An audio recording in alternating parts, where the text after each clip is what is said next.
But now, kind of in the same light as the previous question, we wanted to see what teams you think are going to go far. But now we're going to talk about individual players around the halfway point of the season. So now's the time I'm going to ask you to name 4 awards. I'm going to ask you to name, at this point, the Norris winner, the Rocket winner, the Vezina winner, and the Hart. So how do you... Wait, well, the Rocket winner's a little... I think we're going to go who we think is going to win the Rocket. Are you talking about like who's going to win it? By the end of the season, who do you think will end up Oh my God. I thought you were talking about like our mid-season awards because I was like, the Rocket is like already set. Like No, I mean like by the end of the season. Oh, okay, for sure. So even me, like I didn't actually write it out in my predictions, so I'm going to give you... I'm going to give everyone like a second go look around a little bit at the points, and I want you to name those 4 awards because I think those at the end. I don't care. What were the 4? Winner and the Rocket, the Norris, the Vezina, and the Hart. Okay, I have my 4. Yeah, I got my 4. Okay, so you know, Evan, if you have your 4, while I got my 4. Into it, okay, just name your 4. Okay. Why don't we go in order of like award? We'll start with one award. Why don't we do that? That's what I was going to ask you. Should we do Hart? Let's do that. Yeah. Let's do that. Yeah. So like just one word answers who we think, and then just move on. Like just say the name. Yeah. Say the name. Okay. So are we going to start with which one are we starting with? We'll start with the Hart. That's okay. With the Hart. Okay. I'll give 2 because one I feel like is going to be voted, but I have a dark horse that I think can also get it. Okay, so for the Hart, I'm gonna go with Alex Ovechkin. I just think I think the story fits for given age and talent. I think my dark horse would be Jonathan Huberdeau because I think he's just been absolutely believable. So those are my 2. I don't even got a dark horse. It's Jonathan Hubert all the way for the Hart right now, man. That is he's doing ridiculous things right now, and at not his age, but he's got a bit of miles on him, and he's going crazy. Hey, Braden, you heard Jonathan motherfucking Hubert, baby. No, but like Kaprizov is better. No, I'm kidding. Hey, yes. For reference, there was a heated debate in a hockey fantasy group chat. Someone in our group chat tried to argue that Kaprizov is better than Huberdeau. Horrible argument. Move on. Well, no. I think it's closer than you think. Closer than I think. Sure, I like Kaprizov. He's not better than Huberdeau. Adamo, you tell me. Just move on now. Right now. All right, the Hart winner. So because Evan said Ovi, so I'm not going to go with Ovi because Ovi would be my take. You know, it's the NHL. It makes too much sense. I'm going to go with the Colorado Avalanche's best player this season, Mikko Rantanen. I knew it was coming. Mikko Rantanen. I think Mikko Rantanen. He probably won't because Nathan McKinnon is there, and we just think McKinnon's that much better because he probably is, but not this season. I think Rantanen's been the best guy. Dark horse, his teammate Kel McCarr. Interesting. For the Hart, wow. For the Hart. Is bold, but Hart is MVP. Yeah. Yep. Yeah. Jared, once you're done, I just wanted to say one thing after, but once you go with your obviously. So for starters, what I'm gonna say is how the award, even though I always have a problem with the Hart because the team award is player most valuable for their team, but they always end up giving it to one of McDavid or Draisaitl. I think it's dumb because like if both players are top 2 in league scoring, then how is one most valuable for their team? So like it's stupid. However, just going with how the award is usually given out, like you can't not say Leon Draisaitl. Like I'm gonna give it to Leon Draisaitl just because that's how the award is. Okay, well let's say. I have a problem with how that is. So I think a realistic player. I also agree Jonathan Huberdeau. I think because Florida is gonna end up being regular season at least one of the most dominant teams. Huberdeau is gonna be a massive part of that. So I'm giving it to Huberdeau. However, realistically, my prediction is it's gonna be Draisaitl, and I think it's so dumb because just the name of the award is most valuable to their team. If both are top 2, then it. Could I say, like, what I was going to say to your point was, though, the way Edmonton's playing right now, I just don't think, like, I don't even think from, like, a media standpoint, you could say Leon Draisaitl has been more valuable than a guy like Jonathan Huberdeau or even Mikko Rantanen. Fair. So, if Edmonton's in the shitter by the end of the year. No, I also just think from a media standpoint, they also, like, the NHL also wants to see someone new because then over time, it's just going to like become so predictable. So I do think it's going to be a new phase. I do agree with that. However, I've said it should be someone new years in a row. If it should be someone new, I have a dark horse. I have another dark horse. Brad Marchand. Rolling out the cavalry, man. Brad Marchand has 46 points in 30 games. Yeah. Elite defensively. He's and he isn't an all-star. Holy shit. Could you imagine? I want that to happen so badly. It's going to be so bad on the NHL. Bryce Harper, baseball, wasn't an all-star, won the NL MVP. So stupid. So imagine winning MVP, but not being an all-star. What's the next award that you're? Now I guess we'll move on to the Norris. Cale Makar. It's unanimous. It's probably. I mean, we're saying it right now. I actually wouldn't like. I think it's between Cale Makar and Adam Fox. I just think Hedman's up there too. I think Hedman and Yossi are 1 and 2. I honestly think the 3 at the end of the year are going to be Cale Makar, Roman Yossi, and Adam Fox. Just given the rebound year by Roman Yossi last year, and he lost Ryan Ellis. I think those 3 are going to be the finals. I think Cale Makar will win it. I think Hedman also, like, as much as I shit on Hedman, he's been having a really good season. 40 points in 40 games. Yeah. Always though. I think he's a lock to be in the top 3 because that's just how it works. I don't know if I'm being weird, but did his stock fall a bit when you're looking at the best defenseman in the league? Because like Cale Makar is just out here every night. I think Makar's went up. Ridiculous. Cale Makar's averaging over, but he's averaging over a point per game. Cale Makar's 37 points in 32 games as a defenseman, and he's one another guy. He's also the goal scoring leader. Sorry, Devin Tays. Not for the 26 points in 25 games. No, he's not played enough. Probably not. No, it's going to be Makar. It's going to be Makar. I know that, but I want to give some. We know it's going to be Makar. It's going to be Makar. But like, just to give some light to another defenseman, I would have never expected Devin Tays to be more than a point a game. So I did. That's why I wanted to draft him so bad, and everyone took him from me. That's fair. I knew he was going to be this good. I knew he was fantastic. I didn't think he had like that. Upside, last year, Devon Taves was unbelievable. He's a great player. Definitely a great player.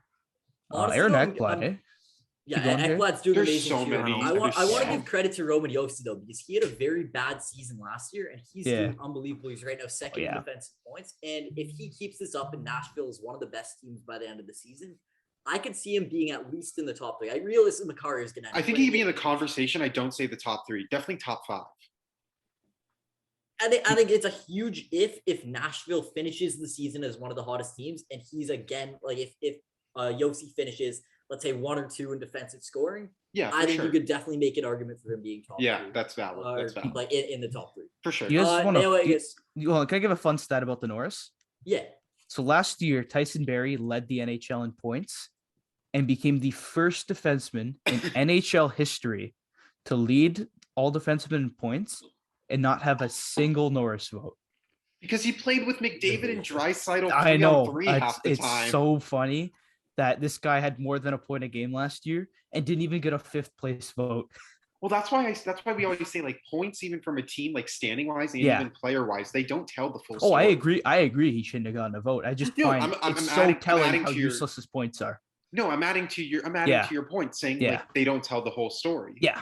Oh, for sure. I'm happy that the voters actually looked into it a little bit more and didn't just search up NHL point leaders and select because that would have been dumb. I'm happy that they actually looked into it and okay, you have to consider the fact that he played this much time with McDavid and Draisaitl. That obviously, and he didn't even have that many primary assists. They were always secondary. Yeah. He had 2 points last season where he wasn't on the ice for. I swear to God, he had 2, not 1, 2, where he gave the puck to McDavid or whoever. Got off and got a point for it twice. That happened twice. Yeah. All right, so, Mario. Who was your pick? Mario. For which award? For the Norris. I thought he said Makar. It was. Yeah, he gave Makar. Oh, you said Makar. Okay. I feel like it's gonna be 1A and 1B again with Makar and Fox. I just think like the 2 young guns. I think it's gonna be great. But before we move on, the next one we're going to be the Vezina, so I'm going to tell you guys to get that ready. But what I am going to say is the reason someone mentioned the fact that I guess Hedman isn't being talked about as much is like, quote unquote, his stock is falling a little bit. It's just because Makar and Fox are these young, flashy defensemen, whereas Hedman, sure, he racks up the points. He's, I believe, at least last time I checked, he's at 39 points in 39 games. So he's having a great season.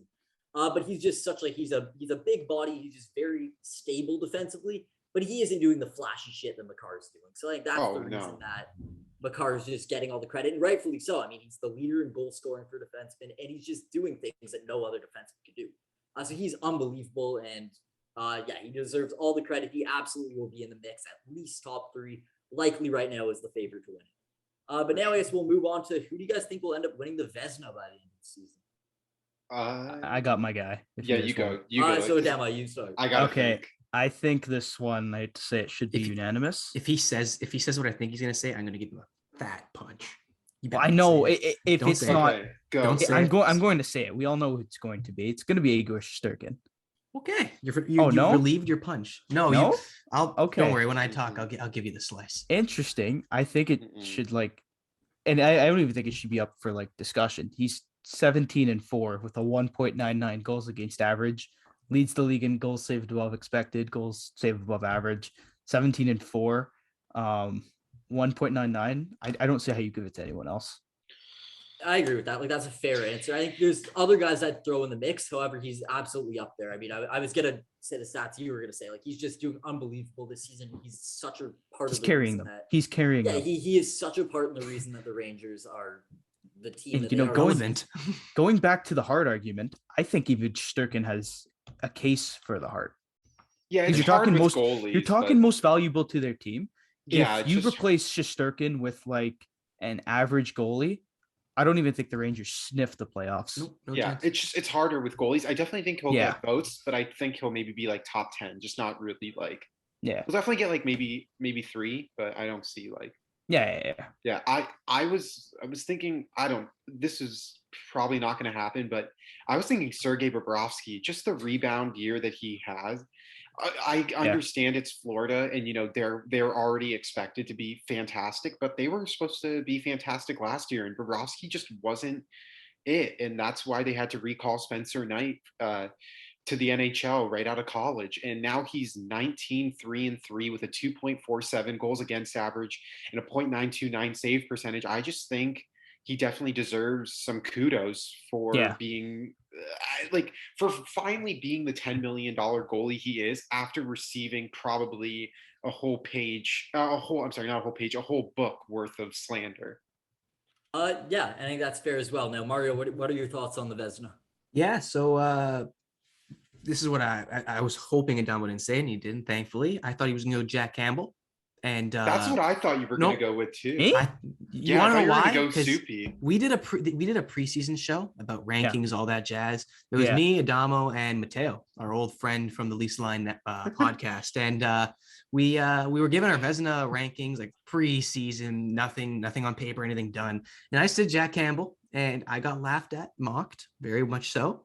Mr. Ramoli was one giving me the forefront of the blunt. I'm fully I'll admit to being so wrong about that is one thing. If I'm wrong about, holy shit, I'm so wrong. Well, I think it was valid at the time. I think at the time, I thought Mrazek was become the starter.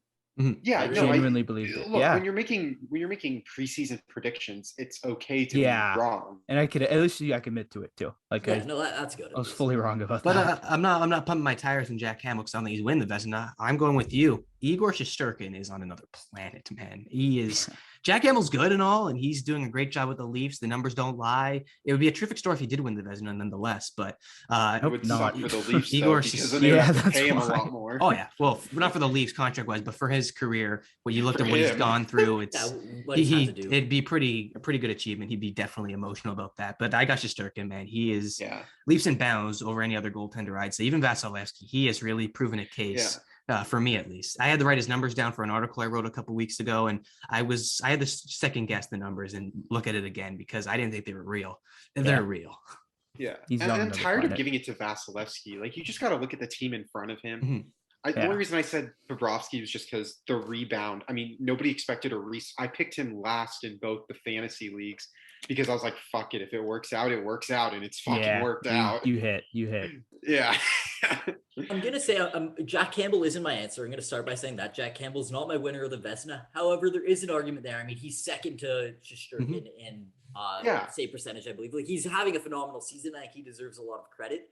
But I'm actually, while Shesterkin's probably my favorite, just to bring another name for the sake of the argument, I think Jussi Saros deserves a lot of credit. If the Nashville Predators if they could end the season as hot as they are right now, Saros is obviously going to be the reason for that. Currently, just looking at win totals, and obviously wins isn't how I judge a goalie, but it is still a factor you consider. I mean, Saros is currently second to Vasilevsky in the wins department with 20, and he doesn't have a team like Tampa in front of him. I mean, not that Nashville's bad. Obviously, they've proven me wrong. They're having a good season. But it's not like I'd say he has a super team in front of him. I think he's a big part in the reason that he's getting those wins. Unlike Vasilevsky with Tampa, where I think just with the nature of the team he has, he's gifted a lot of wins. I think Saros is the reason for why Nashville's very high up in the wins department. He currently is having a very good season, like save percentage wise and goals against wise. I think he is at least top 3 in my opinion right now. I think he's up there. I am going to finalist. Yeah, I'm gonna give Campbell his nod as well. I think Campbell's doing unbelievable, but yep, I don't want him to win it purely for the reason that having the title of Vezina winner, just you have to like that's. You're looking at another Philip Grubauer situation. Exactly. I'm not saying. I'm sorry. I mean from a contract standpoint, not from like a skill wise. I didn't mean it. I didn't mean it like that. I meant like having reigning Vezina winner is just such a bargaining thing you could say, and I don't want him to have that. I love it for him, but as a Leafs fan, as a selfish Leafs fan, I don't want him to win the Vezina. I think he starts with 8. He gets 8. If he wins the Vezina, at very least like 8. How do you not, man? Like if he wins the Vezina, if he wins the Vezina, his starting market's at 5.5. At least 5.5 million. Start? Oh my god! I think he starts at 8. I think he asked for 8. Whoa! He'll go. No. Why not? No. What? Because no. Because he's gonna say I'm the best goalie in the league. In the last 2 years, I've shown it. You can't argue. I mean, it's not he's gonna broken records, and if he does win the Vezina, he's the Vezina winner. He's going to start with 8. Is what I mean. Like I think Mitch Marner probably started with 13, and it ended up coming down. Where I disagree with you there is that Sheldon Keefe and Kyle Dubas are going to look to the west side of Canada and say, look at what Thatcher Demko is making. And you don't think Thatcher Demko could be Jack Campbell if Demko was in Toronto? Thatcher Demko didn't win the Vezina. No, but what I'm saying is at the skill level, I would compare Thatcher Demko. I agree. No, I agree with wise to Jack Campbell. But I think part of being an agent is being disingenuous to the fact that nope, my client. Are you saying that like he starts with 8, but then they trickle down? Yes, and they come down to like. Then they're going to look at his age and be like, for God's sake! No, I don't think. I thought you were going up, saying like his minimum value is 8 million, and I'm like, holy shit! I got what you said. He's going to walk into the bargaining room. Okay. It seems like Mario and I did not like. I thought he was starting at it like this guy's gonna be rich. No, I thought like you were like I thought that was his starting value. I'm like, okay, like let's just take it easy, man. No. All right, and then I'm sorry, Jared. What was the next? And then the final one? We're gonna finish it off talking about the Rocket Richard, and obviously it's you can't actually predict it. It's predicting the future, but just think about considering team. Try to think of some factors that aren't just this one's good at scoring. Like try to think of some factors and just tell me who by the end of the season, at the way they're producing right now, do you think will end the season as the goal leader? Ovechkin. Well, and you can't go wrong with Ovechkin. No. But I'm not saying like I mean, Adamo, you can obviously have a different answer. Like I'm going to. Okay, I mean, you could say there's so many guys because the list is so tight. Close, I mean, like Matthews is only 1 goal behind, and Draisaitl's tied with him. I just think. I mean, like I'm watching the way that Alex Ovechkin shoots the puck, and it just looks like no goalie has any answer for it. I mean, he shot for decades at this point. Yeah, I know, but they've had no answer for it. No. But I was watching. I believe it was Washington and Vancouver, and Alex Ovechkin's goal on Thatcher Demko didn't even leave the ice, and it still managed to go in. Like he went 5-hole on arguably a top 7-8 goaltender in the NHL, and it's just because that's how hard and accurate his shot is from his office. But I'll give it to you, Adamo. Yeah, I feel like Adamo's going to agree with me here. So what do you think? Okay, well it's going to be Austin Matthews, but to give a fun name, Alex DeBrincat. I like it. I like Alex DeBrincat. The little guy. Goals, 39 games. I like it. He's 5th in the league in scoring. He's always been a goal scorer. I can't believe teams passed on him because he's too small. He's too small. I need Igor Korshkov because he's big overager for. Fuck, I hate that, but yeah, and you know what? I got the Blackhawk shirt on. Let's go, Alex DeBrincat. Mario, what do you think? We're beating around the bush here. That this guy's a little bit higher than DeBrincat. Chris Kreider's looking nice. He's looking very nice. He's got guys to pass to him. No way. Oh no, it's I'm the only one who's gonna say. No, I was gonna clear it up. Matthews is gonna win it, but I have to give you a second name. And you mentioned maybe someone who's gonna get the puck. If there's anyone who's gonna be getting the puck, it's gonna be the guy with the guy named Breadman on his side. Chris Kreider has definitely a capability of potting the most goals in the league, but I think Matthews is gonna take the cake 100%. You can't can I ask you guys a question? Like, I don't know if this is like biased, but why do you think Matthews is going to win it over a guy like Alex Ovechkin or even Leon Draisaitl? Like, I just because all three of the Leaf fans said but Ovechkin currently has one more goal. He has 26 goals in 6 more games. Like, he has 26 goals in 39 games. Draisaitl has 26 goals in 35 games, while Matthews has 25, so 1 less in 6 less than Ovechkin and 2 less than Draisaitl. Okay. Like, he pace wise, he just I won last year. That's why is the best goaltender. I mean, obviously, like the pace that he's playing at now, and then obviously there will be maybe a week where he goes goalless, similar to what happened with Ovechkin. I was just wondering, like, it's not just I'm a Leafs fan, Austin Matthews. It is, they're like looking at stats. He just is the best goal scorer. I don't like. You guys know I don't like being biased to the Leafs. I'll try to separate my bias, but like, come on, it's Austin Matthews, and I think I don't know if did I tell you guys the Western Conference stat, but I'll share it on the podcast. Yeah. Austin Matthews leads all NHL players in goals against Western Conference teams.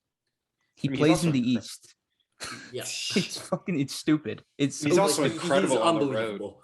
I would say though, like, one thing that is a positive, and I hope this does continue into April, is that Austin Matthews is really freaking good on the road. Yeah, like the way that he's able to score in outside of Scotiabank, I think is really, really encouraging.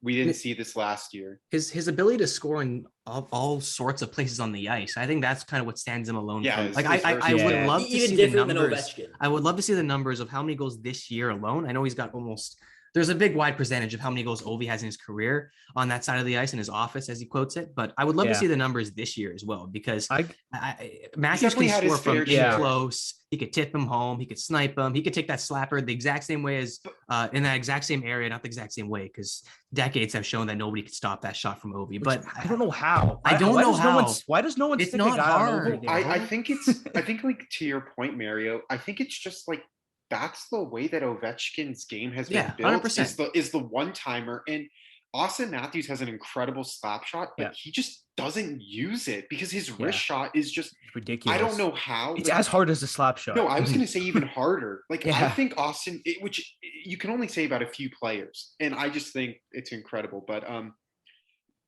wow. Yeah, I just want Ovechkin also because I want him to break the goal record 100%. so bad. Yeah, like, he's gonna do it. He's like, he's, I want to be alive. Ask you guys that now. Do you guys think like he's gonna break the goal record? Yes, right? The pace that he's going at right now, he has a 5-year contract, I think. I gotta see the numbers.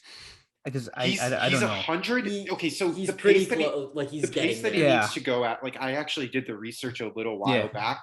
He needs to average 35 goals like each year of the rest of his deal, which is like, I believe 5 years after this. He's currently at 26 now. He's easily hitting 40 the way that he's going at. He'll probably hit 50.